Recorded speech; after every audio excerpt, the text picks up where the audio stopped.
अधिक भोजन करने वाला कभी प्रसन्न नहीं रह सकता। और बड़ी विचित्र ये जिह्वा है, ऊब गए भगवान।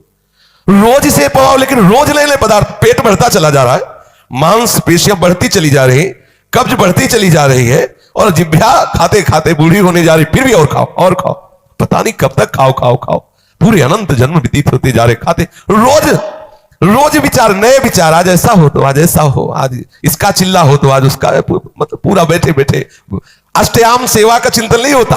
होता है कि आज कौन से कौन पदार्थ पाए जाए, ये रसेंद्रिय है। भोजन पर साधक ध्यान दे, नहीं तो आनंद का जो विषय, मन की प्रसन्नता है, वो आप नहीं धारण कर पाएंगे। बोले हित परमित भोजी, थोड़ा सरल, स्वाद रहित, स्वास्थ्य वर्धक सतोगुणी भोजन पाया जाए, पर है बहुत कठिन। 2-3 दिन अगर ऐसा उबला पाए तो चौथे दिन वो समोसे में ही ब्रजवासी के जाएगा। वो देखो अब जो कुछ हो 2-4 ले आओ, और फिर वो अरे सब ऐसे ही चलता है। वो मन पूरा उस समय उपदेश दे करके हमें फंसा लेता है। इसलिए साधक अगर मन को सदैव प्रसन्न रखना चाहता है तो भगवत समर्पित मन होने के लिए भोजन में सुधार करे, अच्छा भोजन पाना त्याग दे। अच्छा का तात्पर्य है स्वादयुक्त, चटपटा, ये सब ऐसे सात्विक भोजन पाओ। पूज्य भाई जी से हनुमान प्रसाद पोद्दार जी महाराज साधकों की नियमावली में बनाए थे कि एक दाल और एक सब्जी और रोटी और चावल, अगर कढ़ी बनेगी तो दाल हटेगी या सब्जी हटेगी, 2 से अधिक नहीं है, रोटी और चावल, और एक उसकी नियमित संख्या हो जाए, 4 रोटी, अगर चावल है तो इतना, कढ़ी दाल एक बार रखवा लिया, एक बार रख लिया, और बस प्रणाम करके भगवत अर्पित करके उसे, बस ये नियम बहुत काल तक चलना चाहिए। अगर हम 4 रोटी पाते हैं तो 4 ही पाते हैं बहुत दिन तक। अब यहां तो देखे कि कै बच रहे हैं, बोले 2 गुलाब जामुन 2 लड्डू बच रहे, बोले रुको थोड़ा टहल लेते हैं, फिर टहल के बैठ के फिर उनको दो, तो मन प्रसादा स्थिति को प्राप्त नहीं हो पाएंगे। थोड़ा सावधान रखिए, अपनी जिह्वा को, अपने भोजन पाने के नियम को एक सीमित रखिए। बोले हित परमित भोजी, मना प्रसादा सौमत्यम के लिए हमें चाहिए कि थोड़ा भोजन बहुत बहुत लाभदायक है। थोड़ा भोजन पक्का समझना, बहुत आनंद का अनुभव होता है। कभी कभी बहुत गुस्सा आती है इस जिह्वा पे कि पूरा जीवन बर्बाद कर देती है, कभी भजन चैन से नहीं करने देती। देखो थोड़ा भोजन पाओ, जितने से आपको भोजन का ध्यान न रहे। 2 बातों में भोजन का ध्यान, अधिक पा लिया तो पेट का ध्यान रहता है कि बहुत, अब वो कैसे पचावे, ऐसे ऐसे सब उपाय करता रहता है। और अगर एकदम आपने कम पाया तो भी ध्यान रहता है कि कितनी जल्दी शाम वाला समय आए कि भोजन ऐसा उचित स्वाद रहित भोजन बहुत आवश्यक है भजन मार्ग में, बहुत आवश्यक। ये अधिक मीठा, चटपटा, खट्टा, ये वो सब कामोत्तेजना पैदा करता है, कब्ज बनाता है, मन को चंचल करता है, कई तरह के भयानक ऐसे दोष जो हमारी साधना में हानिकारक है। पक्का समझ लीजिए, ये अनुभूत बात कहते हैं। भोजन जितना सरस होगा भजन उतना ही चौपट होगा, पक्का समझ लो। सात्विक और सरल भोजन, हमने गुरुजनों को देखा है, जीवन हो गया 2 रोटी से तीसरी नहीं पाई। 10 वर्ष उनकी सेवा में रह के देखा, 2 रोटी से कभी तीसरी नहीं पाई, जीवन हो गया गुरुदेव को, जीवन हो अपने हाथ से बनाना।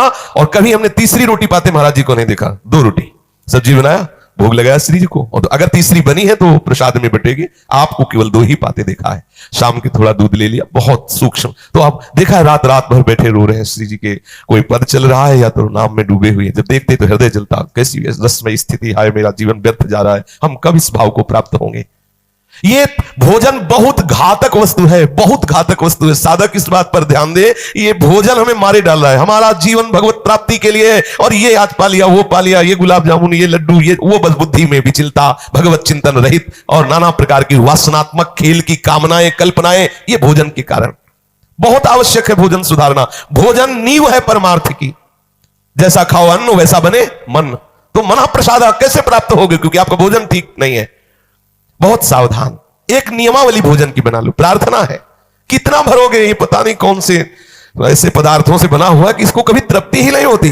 खट्टी टकारे आ रही है शाम के, फिर भी वो कामना में लगा है कि आज मूली का पराठा पाया जाए, आज ये हे भगवान ऊब गए, इस मनी राम से ऊब गए, ये रसेंद्री से ऊब गए, मरने को हो रहे, दांत खराब है, लेकिन चलो ऐसे बीच के ऐसे खाओ, ऐसे ये पाओ।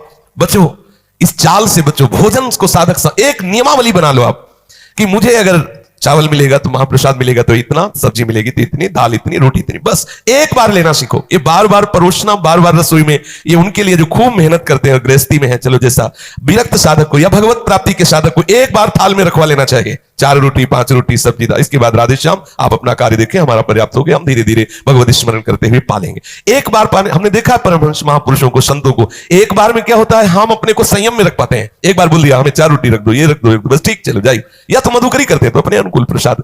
एक नियम बना लो, अगर हम 4 मधुकरी पाते हैं, 5वीं नहीं पानी, चाहे जितना मांगे, एक नियम बना लो, उससे आप विजय प्राप्त कर लोगे इस रस इंद्रिय पर।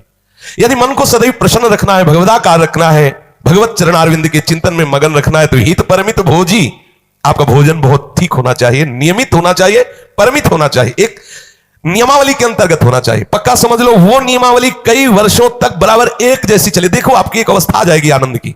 बड़ा आनंद का विषय है ये, भोजन ही हमें परेशान करता है, भोजन ही हमें विषय की तरफ प्रेरित करता है, भोजन ही हमारे हृदय में क्रोधादि वृत्तियों को जागृत करता है, भोजन ही हमारे अंदर नींद आदि बढ़ाता है। बहुत सात्विक और नियमित परमित भोजन हमें मन प्रसादा स्थिति में निश्चित प्रतिष्ठित कर देगा।